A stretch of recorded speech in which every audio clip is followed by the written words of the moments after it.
Halo semua, jumpa lagi dengan saya di channel The History. Kali ini saya akan membahas tentang fakta unik Bung Karno.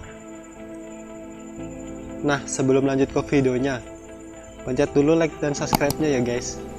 1, 2, 3, terima kasih.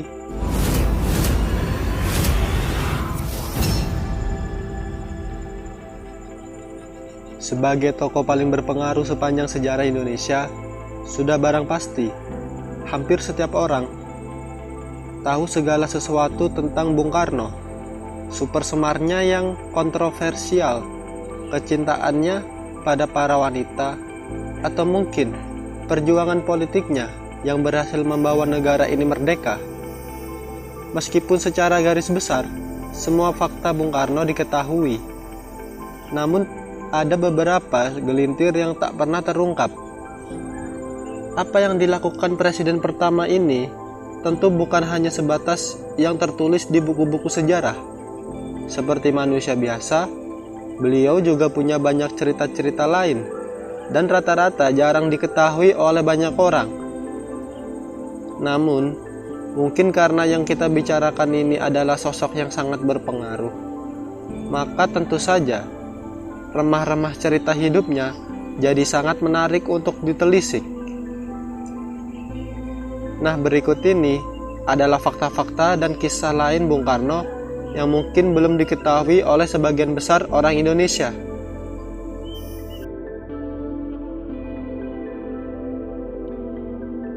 Satu, Bung Karno terlibat pemberontakan PETA. Pemberontakan PETA yang diprakarsai oleh Suprijadi ini konon melibatkan Soekarno. Keterlibatan beliau sendiri lebih ke arah memberi restu dan dukungan. Jadi ceritanya, ketika itu di bulan Februari tahun 1945, Bung Karno ke Blitar untuk menyambangi orang tuanya. Suprijadi beserta anggota pun sowan alias berkunjung menemui beliau. Suprijadi mengatakan dengan jelas jika dirinya ingin melakukan pemberontakan. Bung Karno secara tegas mendukung. Kalau engkau terus bertahan hendak mengorbankannya, saya sokong. Saya akan membantu dengan pembuatan rencana. Itulah kata Bung Karno. Meskipun begitu, beliau juga menyarankan Suprijadi agar mempertimbangkan kembali pemberontakan ini. Sayangnya, pada akhirnya upaya pemberontakan ini gagal. Suprijadi menghilang dan anggotanya yang tertangkap dipenggal oleh pihak Jepang. 2. Bung Karno kesengsem dengan Cindy Adams. Selama hidupnya, berulang kali Bung Karno didesak untuk menuliskan sebuah biografi.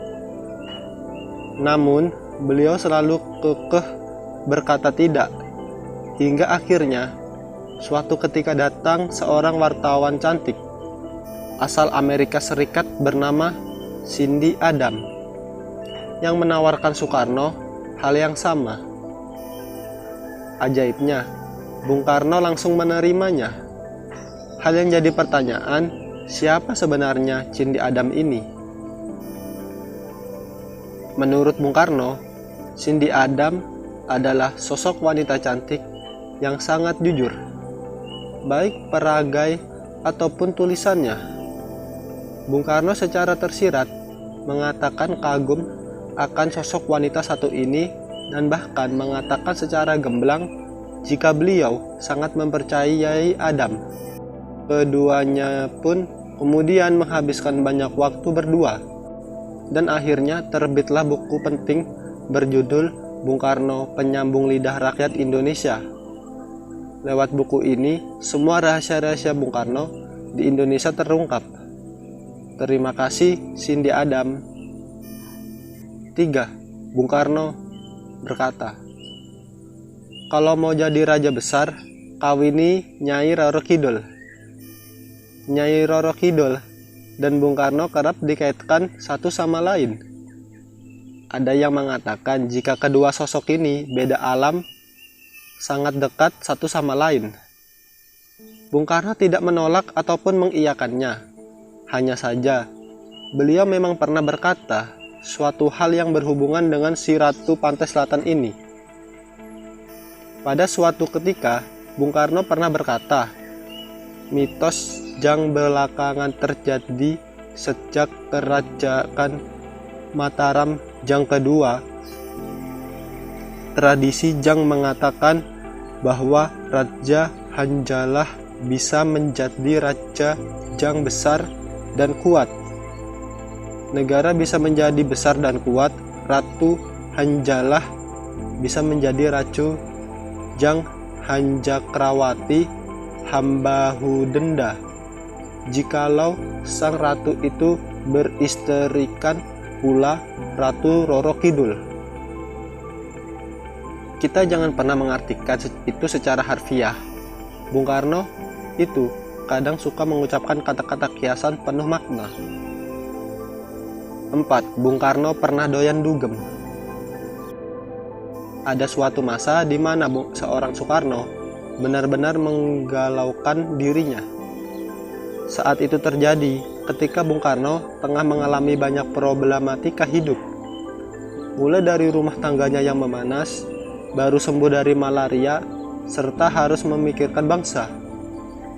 Semua masalah ini bertumpuk menjadi satu dan membuat Bung Karno kelimpungan.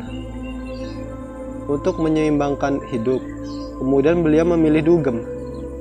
Soekarno pernah sangat rutin menyambangi Lokasari, daerah penuh diskotik hari ini, tapi sebuah taman bersantai di masa lalu. Bersama rekannya yang bernama Motik, Bung Karno menikmati malam-malam panjang untuk sekedar melepas stres. Menonton layar tancap, mendengarkan musisi bermain dan sebagainya di Lokasari. Ya, seperti inilah dugem di tempo dulu.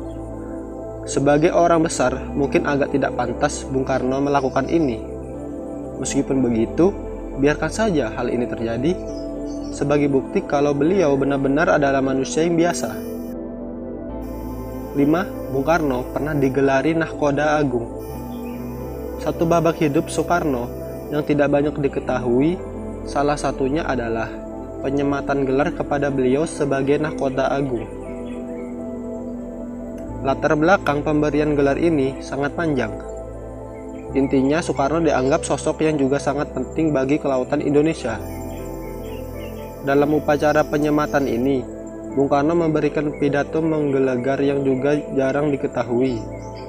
Dengan tajuk "Kembalilah menjadi bangsa samudera", beliau menegaskan kepada rakyat agar tetap terpatri jiwa pelaut karena nenek moyang dulu adalah pelaut yang handal. Beliau juga mengatakan kalau Indonesia mampu menguasai lautnya, maka makin hebatlah bangsa ini. Bung Karno, sosok satu ini memang seakan-akan tak pernah memberikan kebosanan kepada kita yang berulang-ulang mendengar ceritanya. Tak hanya tentang perjuangan beratnya, tapi juga hal-hal kecil penuh makna seperti fakta-fakta di atas. Semua tetap selalu memberikan kesan bahwa sang putra fajar memang sungguh mengagumkan. Nah, itulah tadi guys fakta unik tentang Bung Karno. Jika kalian suka, jangan lupa pencet tombol like, comment, share, dan subscribe ya. Thanks for watching, stay safe and goodbye.